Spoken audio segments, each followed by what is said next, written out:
I've been doing a lot of research on this, and I feel a little bad. I'm like a little like tough. I was extraordinarily hurt by my son's, lack by no one, even having a moment of silence. So I'm speaking from a hurt mother's place. Even though I have professional experience, I'm devastated. I mean, you can't imagine what it's like to lose a child. But I've been reading on this, and a lot of it's people want to avoid this because I think, as Auntie said, they have to reflect on their own mortality and grief, and the teachers and the administrators, as much as I feel angry about it, they also are reacting to their own projections. God forbid this was my child. God forbid this was my niece, my grandson. People want to run, from this, and I certainly want to run from it. But this, people say, why me? I say, why not me? God gives us certain things, and I have to make lemonade out of this situation. And of course, my son was no lemon. he had his moments, but he was an angel, and he is definitely my angel. And I know he's spurring me on to be helpful. But I in no way, I understand that people have their own internal resistance to this, and that probably, I'm certain, adds to, the institutional pushing away from this type of a problem. But I think every child who passes away, deserves a moment of silence, or a tree, or balloons, or something. And so, like, as I said, I don't want to be viewed as some kind of, anti-school person. I'd like to help.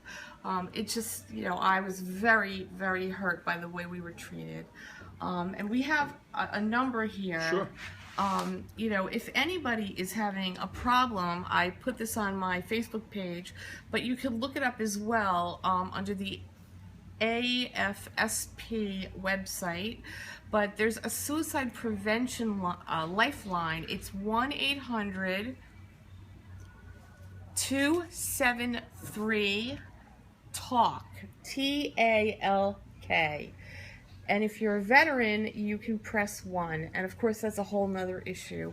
Veterans are committing suicide 22, 23 a day. So that's really important to know also. But there is a suicide prevention lifeline, and there's also, as we know, a mental health lifeline. I think it's 1-800-LIFELINE. But as I said, people are responding to their own internal stimuli when they deal with this. But we need a little bit more objectivity. And all of these things, we're talking about opioid. I worked in drug rehab for 10 years. Opioid dependence, depression.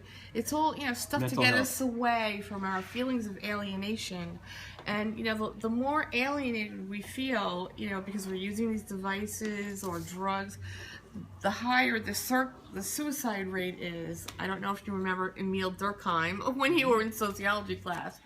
But, there's a lot of alienation in our culture right now, and that is also a pressure for suicide.